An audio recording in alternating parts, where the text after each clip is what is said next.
Hello दोस्तों, नमस्कार। Mission पढ़ाई वाला में आप सभी का स्वागत है। आइए हम पिछले क्लास में विकारी शब्द के बारे में अध्ययन कर रहे थे। उसमें संज्ञा के टॉपिक का अध्ययन करना है। देखते हैं संज्ञा, संज्ञा के अर्थ, संज्ञा की परिभाषा, संज्ञा के भेदों के बारे में जानेंगे। आइए शुरू करते हैं। संज्ञा।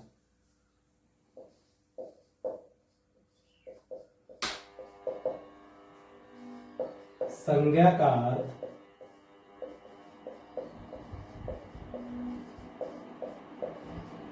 संज्ञा का अर्थ नाम होता है। नाम होता है। देखिए, विश्व में जितने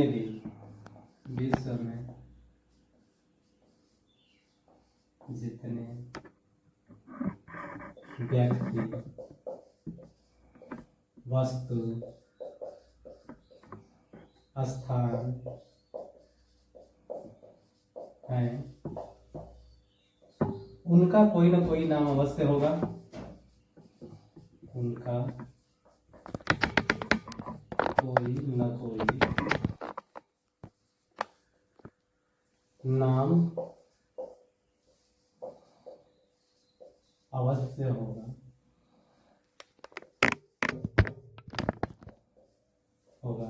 उसे ही संज्ञा कहते हैं। उसे ही संज्ञा कहते हैं। यानी किसी भी व्यक्ति, वस्तु, स्थान जो भी है, उसका नाम जो होता है वह संज्ञा कहलाती है। संज्ञा की परिभाषा। संज्ञा की परिभाषा देखिए, जिस शब्द से किसी व्यक्ति, वस्तु, स्थान या गुण का बोध होता है। गुण का बोध होता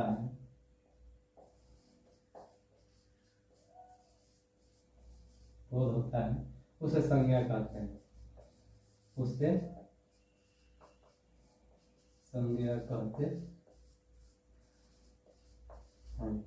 देखिए, जिस शब्द से व्यक्ति, वस्तु, स्थान या गुण का बोध होता है, पता चलता है, उससे ज्ञात होता है, तो वही संज्ञा होती है।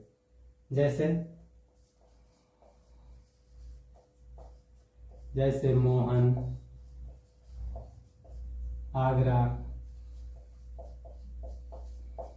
पुस्तक इत्यादि, ये सब क्या है? संज्ञा है। अब इसमें आगरा है, मोहन है, पुस्तक है, इस तरह से किसी भी व्यक्ति, वस्तु, स्थान या गुण का नाम को जिसे क्या कहते हैं? संज्ञा कहते हैं। तो इस आधार पर हम संज्ञा के भेदों को पढ़ेंगे कि कौन जो गुण को बताएगा तो वह किस संज्ञा में आएगा, जो धर्म को बताएगा वह किस संज्ञा में आएगा, स्थान को बताएगा वह किस संज्ञा में आएगा। तो ये संज्ञा के भेद के बारे में अध्ययन करते हैं। हिंदी व्याकरण में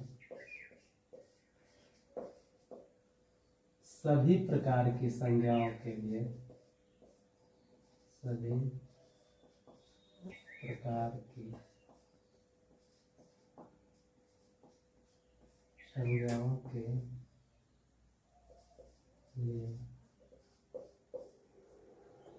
दो भागों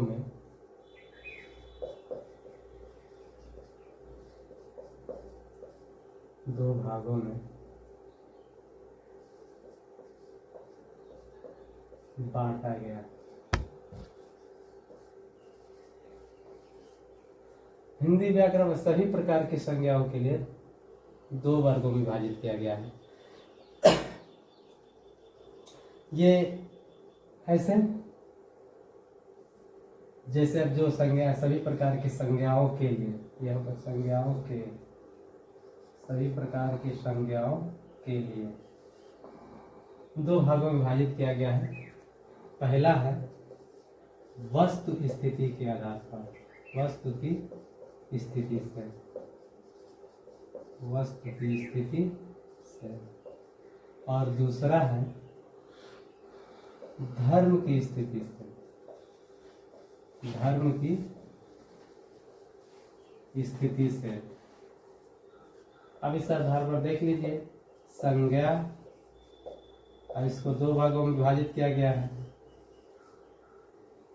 एक है वस्तु स्थिति और दूसरा है धर्म की स्थिति। यहाँ पर वस्तु यानी कि पदार्थ कई कई देता है, और यह है धर्म। देखिए वस्तु स्थिति के आधार पर जो होते हैं संज्ञाएं चार प्रकार के, एक है व्यक्तिवाचक संज्ञा, दूसरा है जातिवाचक संज्ञा, जातिवाचक संज्ञा, तीसरा है समूहवाचक, समूहवाचक संज्ञा, और चौथा है द्रव्यवाचक संज्ञा, द्रव्यवाचक संज्ञा, द्रव्यवाचक संज्ञा। धर्म के आधार पर बस वही है भाववाचक संज्ञा, भाववाचक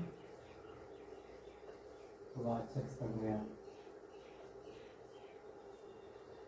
इस आधार पर संज्ञा के 5 प्रकार होते हैं, यानी 5 प्रकार की संज्ञा होती है। संज्ञा जैसे व्यक्तिवाचक संज्ञा, जातिवाचक संज्ञा, समूहवाचक संज्ञा, द्रव्यवाचक संज्ञा, भाववाचक संज्ञा।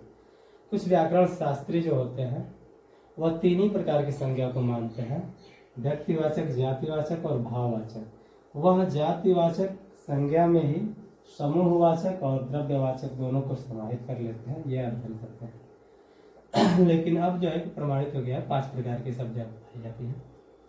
संज्ञाओं के 5 भेद होते हैं, व्यक्तिवाचक, जातिवाचक, समूहवाचक, द्रव्यवाचक और भाववाचक। लेकिन इनकी स्थिति जो है बंटवारे के लिए 2 वर्गों में ही विभाजित की जाती है, एक वस्तु स्थिति के अनुसार और एक धर्म की स्थिति के अनुसार। तो आइए आप एक एक करके अध्ययन करते हैं। व्यक्तिवाचक संज्ञा, जातिवाचक संज्ञा और समूहवाचक संज्ञा, द्रव्यवाचक संज्ञा और भाववाचक संज्ञा के बारे में। पहले हेडिंग डालते हैं व्यक्तिवाचक संज्ञा।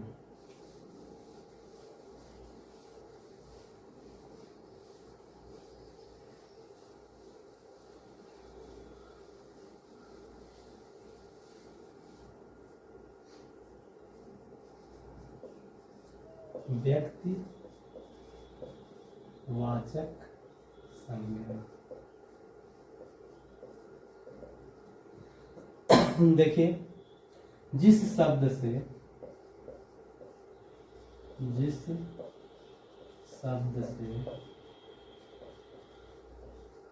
किसी एक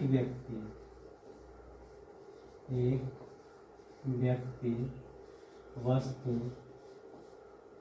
या स्थान का बोध होता है, स्थान का बोध होता है,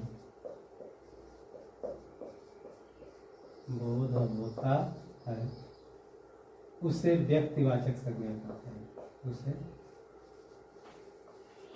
व्यक्तिवाचक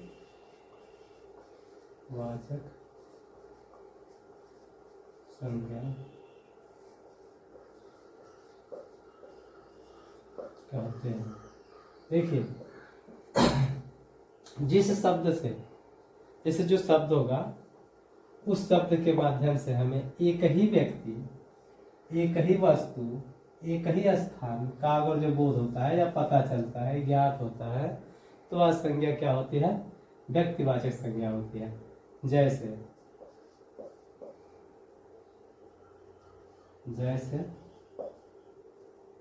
अब देखिए, मोहन, मोहन क्या है? एक व्यक्ति है। एक ही व्यक्ति का पता चला। आगरा, आगरा एक ही शहर आगरा का बस को पता चला। काशी, काशी, काशी का सिर्फ पता चला। इसी तरह से जिस शब्द के द्वारा किसी एक व्यक्ति, एक वस्तु, एक ही स्थान का पता चलता है तो वह जो है व्यक्तिवाचक संज्ञा के अंतर्गत आती है, उसे व्यक्तिवाचक संज्ञा कहते हैं। दूसरी है जातिवाचक संज्ञा। जातिवाचक संज्ञा, देखिए, जिस शब्द से, जिस शब्द से किसी व्यक्ति, वस्तु के, जिस शब्द से किसी व्यक्ति, वस्तु के समस्त जाति का बोध होता है, समस्त जाति का बोध होता है, बोध होता है, तो उसे जातिवाचक संज्ञा कहते हैं। जातिवाचक संज्ञा कहते हैं। देखिए, व्यक्तिवाचक संज्ञा में क्या है? किसी एक व्यक्ति का बस केवल पता चले, लेकिन जातिवाचक संज्ञा में उसके समस्त जाति का बोध हो। समस्त जाति, व्यक्ति के समस्त जाति, वस्तु के समस्त जाति का बोध होता है तो वह जातिवाचक संज्ञा कहलाती है। जैसे, जैसे मनुष्य, अब मनुष्य कह देने से इसमें सभी मनुष्य जाति का बोध हो जाएगा। अब चाहे उसमें काले हों, गोरे हों, जो भी हैं, सभी। पर्वत, पर्वत कह देने से सभी पर्वत का बोध हो जाएगा, चाहे वह हिमालय हो, चाहे वह विंध्याचल हो, इत्यादि। इस तरह से माने वह शब्द जिससे उसकी समस्त जाति का बोध होता है वह जातिवाचक संज्ञा में आती है। संज्ञा, जिस शब्द से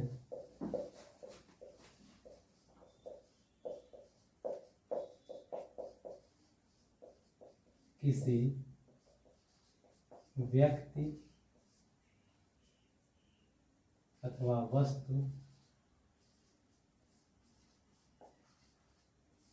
वस्तु के समूह का पता चलता है या समूह का बोध होता है, समूह का बोध होता है, उसे समूहवाचक संज्ञा कहते हैं। उसे समूहवाचक संज्ञा कहते हैं।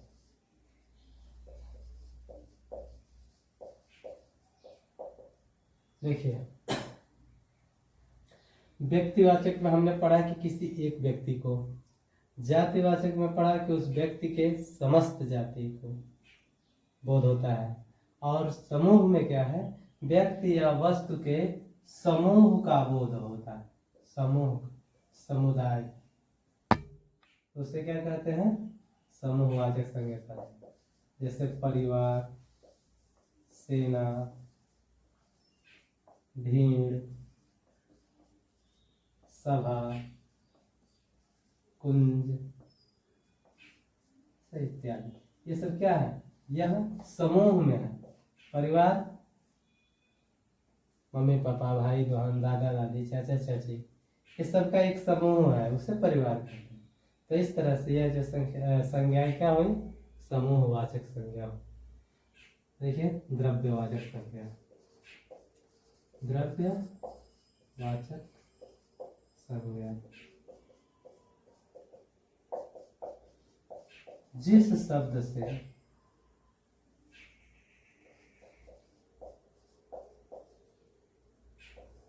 से किसी वस्तु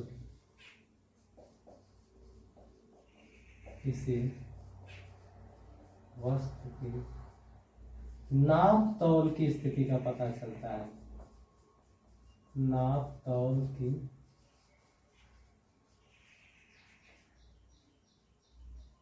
स्थिति का पता चलता है,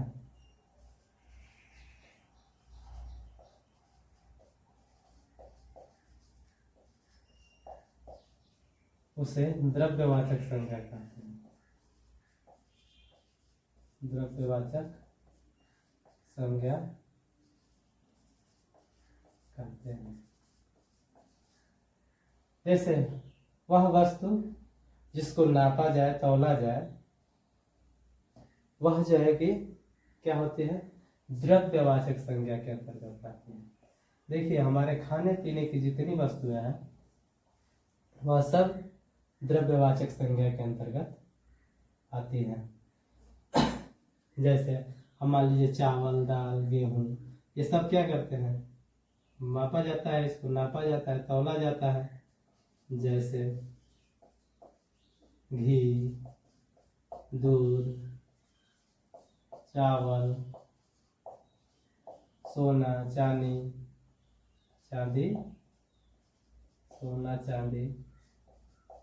सोना चांदी इत्यादि, ये सब क्या है, द्रव्यवाचक संज्ञाएं हैं। आइए अब संज्ञा का अंतिम भेद भाववाचक संज्ञा देखते हैं।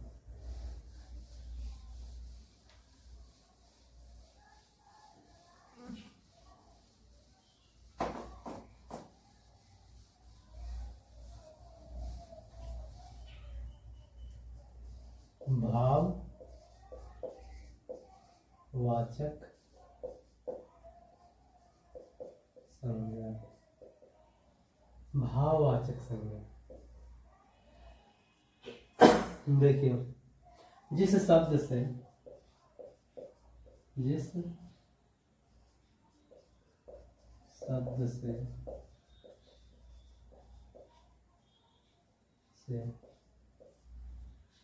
किसी व्यक्ति या वस्तु से व्यक्ति की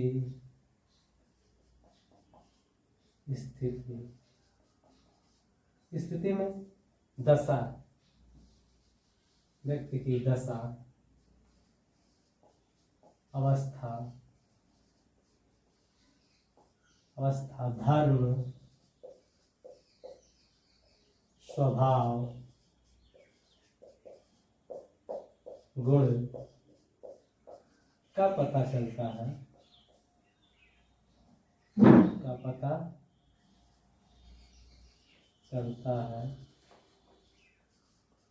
तो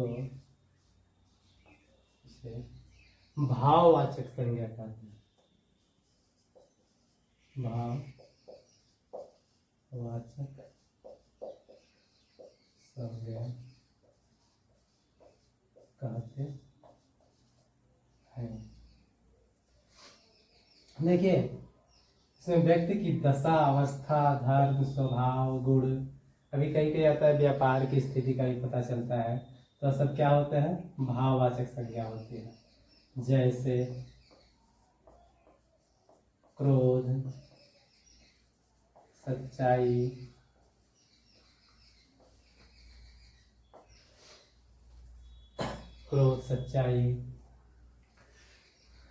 बुढ़ापा,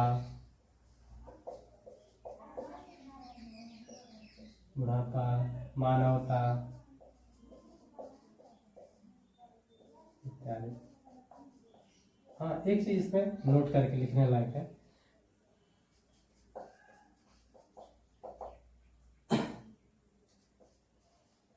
किसी संज्ञा सर्वनाम क्रिया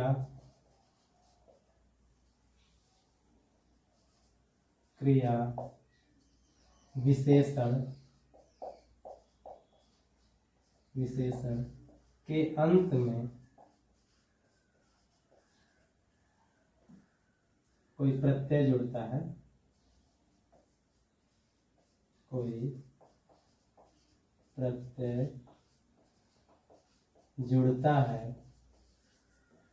तो वह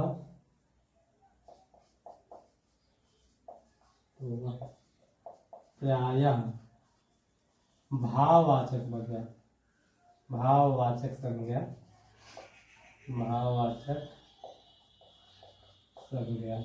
बन जाता।